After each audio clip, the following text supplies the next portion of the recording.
Don't worry, Allah will bless you. Allah will look after you. Remember, 1 year from now, 2 years from now, you will be in such a beautiful position. The condition, bear patience. Thank Allah. Look at the goodness He's given you. Work hard. Don't become despondent. Don't just sit and sleep. But pray.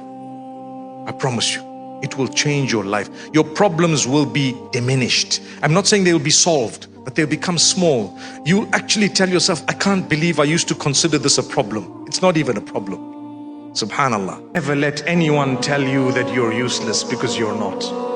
You're not. You're amazing. Each one of us is unique. Allah loves you. He knows you personally. He knows your challenges. He knows your struggles. He knows your tears. He knows what is going on. He knows the positives, the negatives. He knows more than you know about yourself. And He did not make any one of us useless. Respect everyone, and it does not mean that you agree with them. That's something that a lot of people fail to learn as they grow older. They think if you disagree with someone, you hate them. And if you disagree with someone, you've got to think of ways of bringing them down. But no, if you can disagree with someone and respect them completely. Look, I respect you. You're a human being. You have a right in your own way, your capacity that's God given to make decisions and so on. And you've chosen different from me. With that disagreement, I respect you fully. A person who doesn't have hope, no matter what has happened in your life, the future is better than what happened in the past. The future is better than the present as well. Subhanallah, it will always be better. When you give up, that's when your doors close. For as long as you have not given up, your doors will never close. So no matter what you're going through in life, never give up as a mu'min, never. Brothers and sisters, when negative things happen in your lives, sometimes it's the beginning of some really nice things that are about to happen in your life. Remember this. You lost your job. Perhaps Allah wanted you to open a company that might become bigger than the company that you worked for. Subhanallah, it's possible. That's why just be patient. You went through a divorce, for example. Perhaps Allah subhanahu wa ta'ala wants you to get to someone far better than the spouse that you had. Allahu Akbar. It can happen. Be patient, sabr. That's what you need. Saying, a friend in need is a friend indeed. It actually means when you're desperately in need, those who stick with you and help you and come to your rescue, or even give you a word of comfort, are your true friends. Sometimes Allah doesn't give us something. Relax, take it easy, take it in your stride. Perhaps Allah knows that your future with this particular person is not going to be as rosy as you think. So learn to let it go. I tell my children, do not get attached to anything you found on earth to the degree that when it's taken away by Allah, you become depressed. No matter who and what. If your attachment is to Allah, you won't be let down. Learn to forgive as much as you can. Let go. Let go. You know, I'm talking of myself. I've tried this and I've worked on it for years. Just to let go.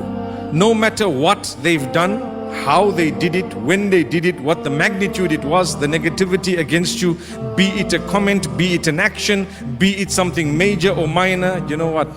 It's okay. It's okay, it's gone. It's over, it's forgiven, even before it's done. You might have heard me say this before.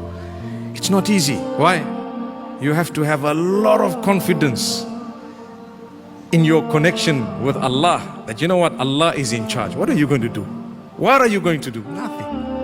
I'll smile. Who is Allah? Allah is the worshipped one. He who made entire creation, that is Allah. He who made you and I, that is Allah. He whom I am going to return to after I die, and you, and entire creation when it comes to an end will be returning to none other than the one who made this creation in the first place, Allah, Rabbul Izzati wal Jalal. Allah doesn't give us something. Relax, take it easy, take it in your stride. Perhaps Allah knows that your future with this particular person is not going to be as rosy as you think. So learn to let it go. I tell my children, do not get attached to anything you found on earth to the degree that when it's taken away by Allah, you become depressed. No matter who and what. If your attachment is to Allah, you won't be let down. When your attachment is to something you found on earth, you may have a problem. We're all attached, but to what level?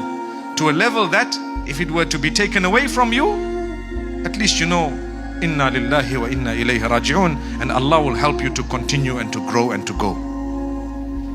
So, my brothers and sisters, Allah Almighty favors us sometimes by taking us away from things. I can give you a ton of examples. You might have heard me say in the past that I know of someone who lost his job and kept applying, and years later he started up his own thing and made more money than the entire business of where he used to work before within a few months. And Allah kept him that way.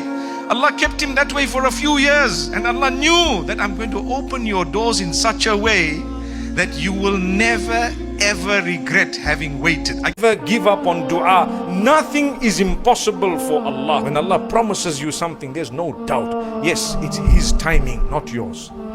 You might make a dua, say, but Allah's not hearing. Don't even think that. Allah will give you when the time is right. Every minute of delay is an absolute blessing. Don't make someone else's life difficult, because Allah will make yours difficult.